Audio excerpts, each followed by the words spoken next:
Hello dear student. Good morning. आप लोग कैसे हैं? उम्मीद करते हैं बहुत अच्छे होंगे। मैं पीएन सर अपने YouTube channel PN sir study centre पर आपका स्वागत करता हूं। और आज हम लोग एक नए टॉपिक के साथ शुरू करने वाले हैं। आज का अध्याय जो है वह है बंधुत्व, जाति और वर्ग।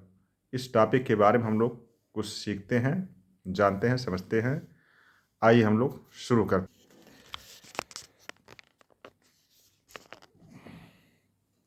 तो प्रिय छात्र, आज का टॉपिक जो तीसरा टॉपिक है यूपी बोर्ड इतिहास विषय में, बंधुत्व, जाति और वर्ग। इस शीर्षकों को आरंभिक समाज के अंतर्गत हम लोग 600 ईसा पूर्व से 600 ईस्वी के मध्य कैसे इस बंधुत्व, जाति, वर्ग की स्थापना हुई, कैसे इनका जो है विकास हुआ, इसके बारे में हम लोग सीखते हैं। तो पहला शीर्षक है बंधुत्व। बंधुत्व का बंधुत्व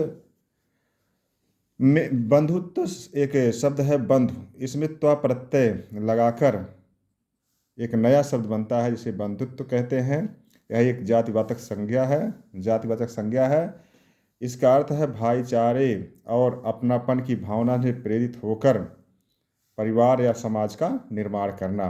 आरंभिक समाज में इसका भाव एक रक्त संबंध पर आधारित परिवार की एकजुटता के भाव से लगाया गया है। जैसे कौरव पांडव थे और कौरव जो है कुरुवंश से संबंधित थे। कुरुवंश प्राचीन जन पुरु और भरत के मिलने से कुरु बना था। इसी के वंश के होने के कारण कौरव कहे गए। कौरव दो शाखा बढ़ गए, कौरव और पांडव। तो यह है इसके जो है लक्षण होते हैं बंधुत्व के: भाईचारे की भावना, परस्पर सम्मान, व्यक्ति की गरिमा का सम्मान करना और राष्ट्रीय एकता को बढ़ावा देना। ये शीर्षक है बंधुत्व टॉपिक का। दूसरा है जाति। यह एक सामाजिक व्यवस्था है जो लोगों को जन्म के आधार पर समूहों, जातियों में बांटती है। यहाँ सदस्यता विरासत में मिल जाती है। इसकी विशेषता है जन्म आधारित होता है या यह वंशानुगत व्यवसाय को अपनाता है। यहाँ सामाजिक पदानुक्रम जैसे ब्राह्मण, क्षत्रिय, वैश्य, शूद्र इत्यादि के अंतर्गत पदानुक्रम में यह रखा जाता है। इसमें अंतर विवाही समूह है, मतलब एक जाति अपने ही जाति में केवल गोत्र ना मिले विवाह होता है। इसमें सांस्कृतिक पहचान होती है, अपनी अपनी सांस्कृतिक पहचान होती है जातियों की। आरंभिक समाज में वर्ण व्यवस्था की जटिलता बढ़ने से और अनुलोम प्रतिलोम विवाहों के प्रचलन से व्यवसायिक क्रियाओं के कारण जातियों की उत्पत्ति मानी जाती है। और सबसे पहला जाति का वर्णन जो है यास्क ने अपने ग्रंथ निरुक्त में किया था। उन्होंने बताया कि कृष्ण जातियाँ होती थीं। कृष्ण जातियाँ, तो कृष्ण मतलब काले रंग की जातियाँ, मतलब अर्थात शूद्र वर्ण। तो ये जो है जात के रूप में यास्क ने वर्णन किया है। तीसरा शीर्षक है वर्ग। लोगों का ऐसा समूह जो सामाजिक, आर्थिक, सांस्कृतिक स्थिति की समानता के कारण जुड़ता है, वर्ग कहा जाता है। जैसे उच्च वर्ण, मध्यम वर्ग, निम्न वर्ण। संविधान में वर्ग की पहचान सामान्य वर्ग, पिछड़ा वर्ग, अनुसूचित जाति वर्ग और अनुसूचित जनजाति वर्ग। तो ये वर्ग होता है जो सामाजिक, आर्थिक, सांस्कृतिक स्थिति के कारण, समानता के कारण कहा जाता है। प्रारंभ में हम लोग देखते हैं जो उपरोक्त तीनों शीर्षक हैं बंधुत्व, जाति, वर्ग। उपरोक्त तीनों शीर्षकों संदर्भ इतिहास विषय के इस अध्याय में आरंभिक समाज में किस प्रकार से निरंतर इनका विकास हुआ है उसे हम लोग 600 ईसा पूर्व से 600 ईस्वी के मध्य अध्ययन करते हैं। इसका मूल आधार उत्तर वैदिक ग्रंथ हैं, विशेषकर ब्राह्मण ग्रंथ, उपनिषद ग्रंथ, महाकाव्य हम लोग जानते हैं रामायण और महाभारत। इसके अलावा कुछ बौद्ध ग्रंथ भी जातियों के बारे में, बंधुत्व के बारे में, वर्ग के बारे में उल्लेख करते हैं। इसके अंतर्गत पहला जो आधारभूत ग्रंथ है वह है रामायण। इसके रचनाकार महर्षि वाल्मीकि माने जाते हैं। इसमें मूलतः 6000 श्लोक थे जो मूल रामायण मिलता है। बाद में इसमें श्लोकों की संख्या बढ़कर कितना हो गई? 12000। वर्तमान स्वरूप में जो रामायण है उसके 24000 श्लोक मिलते हैं। यह इसका रचना काल किसी एक समय विशेष में नहीं होता है, लेकिन अधिकांशतः मानता है कि 5वीं सदी ईसा पूर्व में इसकी रचना हुई थी। रामायण में हमें आरंभिक समाज के सर्वप्रथम भ्रातृत्व भावना, बंधुत्व और राजा प्रजा के प्रति प्रेम, पति पत्नी का प्रेम और विश्वास, मित्रता आदि के संबंधों को उच्च आदर्श स्थापित किए गए हैं, जो आज भी हमारे लिए अनुकरणीय हैं। रामायण में 7 कांड है। कितने कांड हैं? 7 कांड है। बाल कांड है, अयोध्या कांड है, अरण्यक कांड है, किष्किंधा कांड है, सुंदर कांड है, लंका कांड है और उत्तर कांड है। तो ये रामायण में इतने कांड हैं और ये आरंभिक समाज की स्थापना में रामायण का बहुत बड़ा योगदान माना जाता है। रामायण के बाद जिस ग्रंथ की रचना मानी जाती है महाकाव्यों में, वह है महाभारत। इसके रचनाकार वेद व्यास माने जाते हैं, लेकिन कुछ अनुश्रुतियाँ, कुछ विद्वान बताते हैं कि महाभारत के रचनाकार भट्ट सारथी थे, लेकिन ये अधिकांश नहीं, कुछ मानते हैं। और इसमें जो भट्ट सारथी ने लिखा था रामायण, उसमें 8800 श्लोक थे, लेकिन अधिकांश विद्वानों का मानना है कि वेद व्यास महाभारत की रचना की। वेद व्यास द्वारा रचे गए महाभारत में 24,000 श्लोक मूल रूप से थे, तब उसका नाम था जय संहिता, मतलब विजय की गाथा। कालांतर में इस महाभारत में श्लोकों की संख्या 50,000 हो गई, तो उसका नाम पड़ गया भारत। और गुप्त वंश तक आते आते छेपकों, उपखंडों, कथा कहानियों के और जुड़ने से श्लोकों की संख्या हो गई 1,00,000, तो इसका नाम पड़ गया महाभारत। क्या नाम पड़ गया? महाभारत। जब श्लोकों की संख्या, महाभारत आज वर्तमान में दुनिया का सबसे बड़ा धर्म ग्रंथ है और महाकाव्य भी है। यह दुनिया का सबसे बड़ा। महाभारत में कितने पर्व हैं? 18 पर्व हैं। इसके 6वें पर्व, जिसे भीष्म पर्व के नाम से हम लोग जानते हैं, उसी में भगवद गीता का सबसे पहले वर्णन मिलता है। सबसे पहले वर्णन मिलता है किसमें?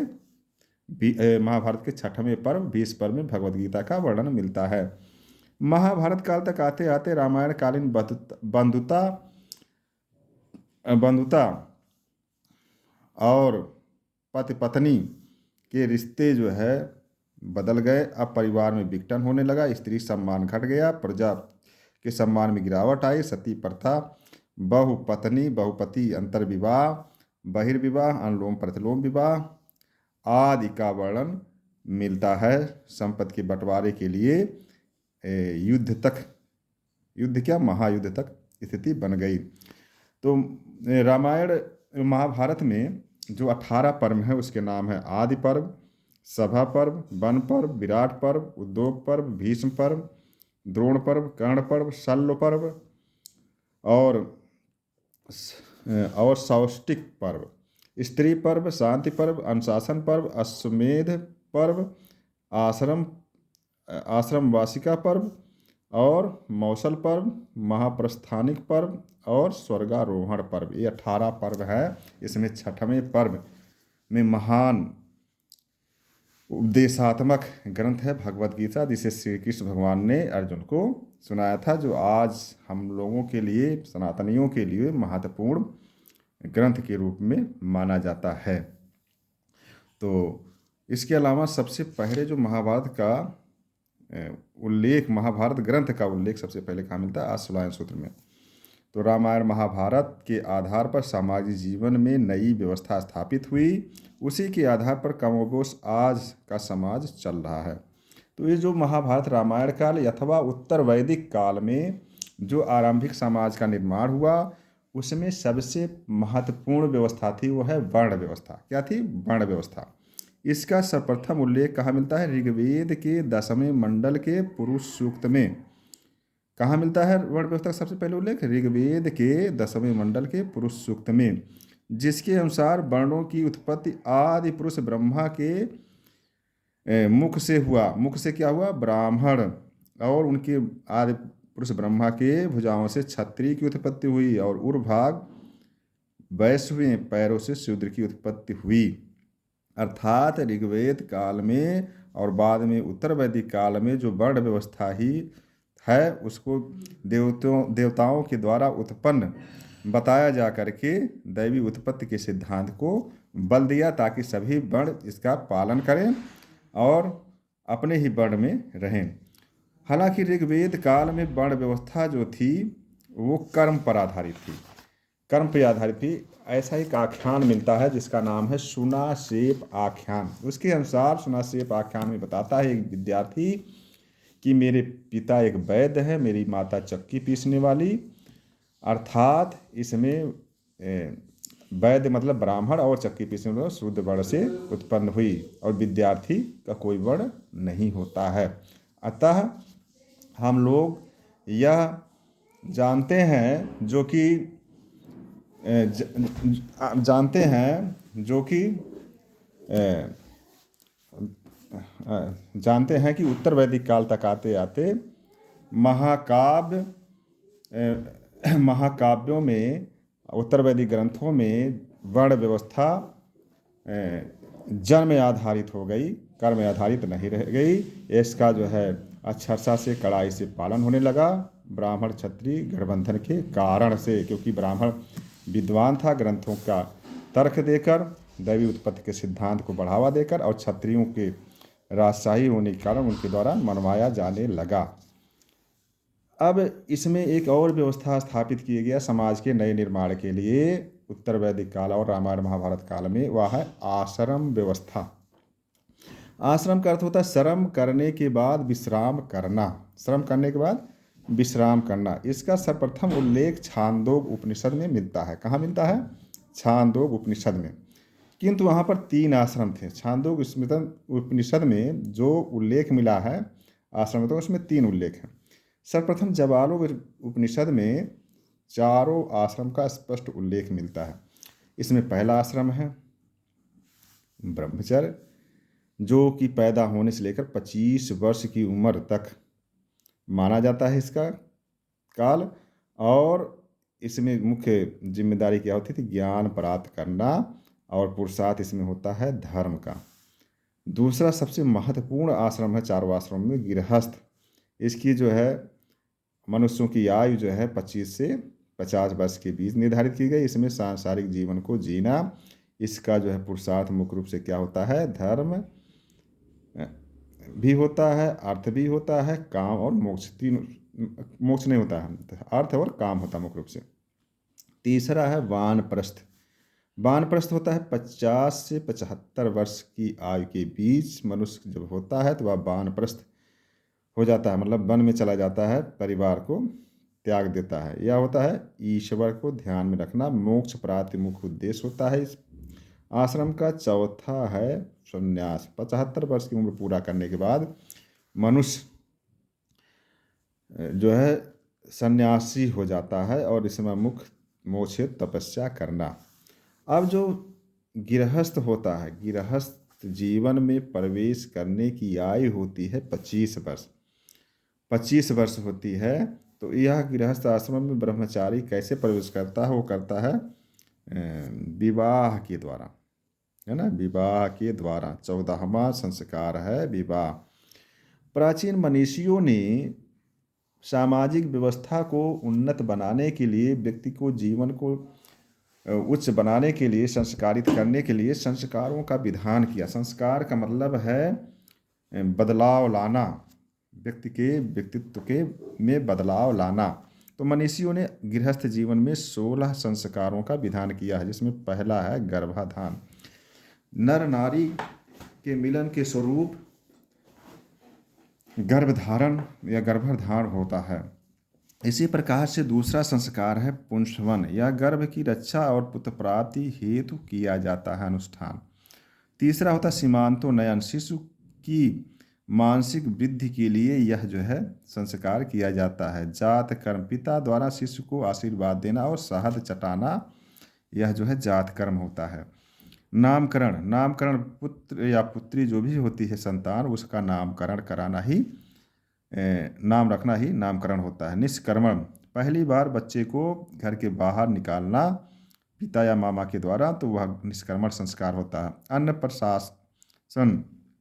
अन्नप्राशन, अन्नप्राशन माने अन्न को चटाना बच्चे को, या अन्नप्राशन होता है। चूड़ा कर्म या मुंडन, पहली बार बच्चे का मुंडन किया जाता है, तो वह होता है चूड़ा कर्म या मुंडन। कर्णभेदन, कान को छेदना कर्णभेदन संस्कार होता है। विद्या आरंभ, 5 वर्ष की अवस्था के बाद गुरु के पास जाकर अक्षर ज्ञान प्राप्त करना विद्यारंभ होता है। उपनयन जनेऊ संस्कार होता है सभी जातियों के लिए, लेकिन अब केवल ब्राह्मण और क्षत्रियों में रह गया है। तो उपनयन संस्कार होता है जनेऊ संस्कार।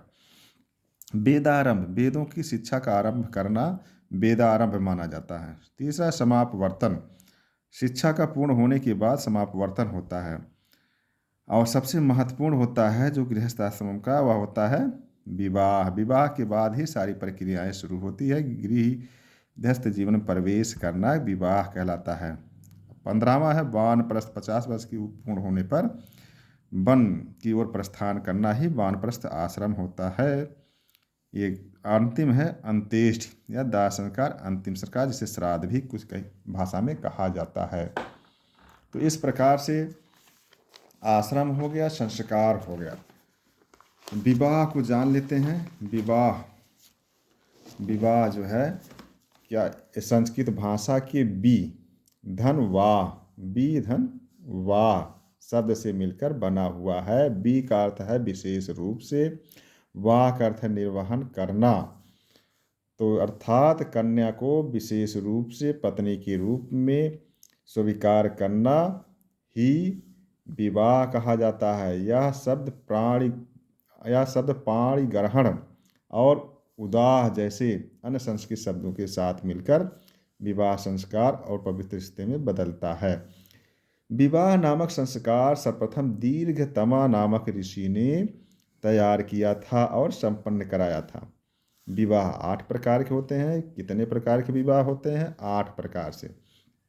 ब्रह्म विवाह, दैव विवाह, आर्ष विवाह, प्रजापत्य। ये चारों विवाह धर्मसम्मत विवाह, समाज में मान्यता प्राप्त विवाह होते हैं। इसमें पहला है ब्रह्म विवाह। पिता द्वारा कन्या के योग्य वर की तलाश करके पूरे विधि विधान से कन्यादान किया जाता है। इसमें दक्षिणा दान भी वर को दिया जाता है। समाज में आज सबसे ज़्यादा प्रचलन में यही विवाह है।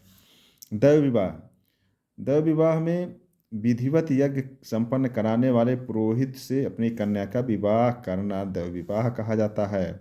आर्ष विवाह कन्या के पिता द्वारा विवाह के समय वर को एक जोड़ी बैल और गाय को दान करना आर्ष विवाह कहा जाता है। प्रजापत्य विवाह यह बिना दहेज के विवाह माता पिता की सहमति से होता है। पिता कन्या का हाथ वर के हाथ में देकर आदेश देता है कि आप दोनों अपने सामाजिक जीवन का धर्मसम्मत निर्वहन करें। अंतिम 4 विवाह गंधर्व विवाह, असुर विवाह, राक्षस विवाह, पैशाच विवाह। यह अधर्म सम्मत विवाह है। गंधर्व विवाह क्या होता है? माता पिता की अनुमति के बिना कन्या वर और कन्या का विवाह होता है। असुर विवाह या कन्या का क्रय करके विवाह किया जाता है। राक्षस विवाह कन्या का अपहरण द्वारा अथवा बलपूर्वक विवाह करना राक्षस विवाह कहा जाता है। पैशाच विवाह कन्या के शरीर को बलपूर्वक प्राप्त करके फिर उसे से विवाह करना पैशाच विवाह कहा जाता है। यह अधर्म सम्मत विवाह, इसकी मान्यता समाज में नहीं है। इसके अलावा अन्य विवाह है। तो प्रिय छात्र छात्राएं, हम लोगों ने विवाहों के 8 प्रकार देखा और सीखा। इसको हम लोग पढ़ें, बोर्ड परीक्षा में महत्वपूर्ण है आने वाले। तो प्रिय छात्र छात्राएं, वीडियो को लाइक, कमेंट, सब्सक्राइब करें।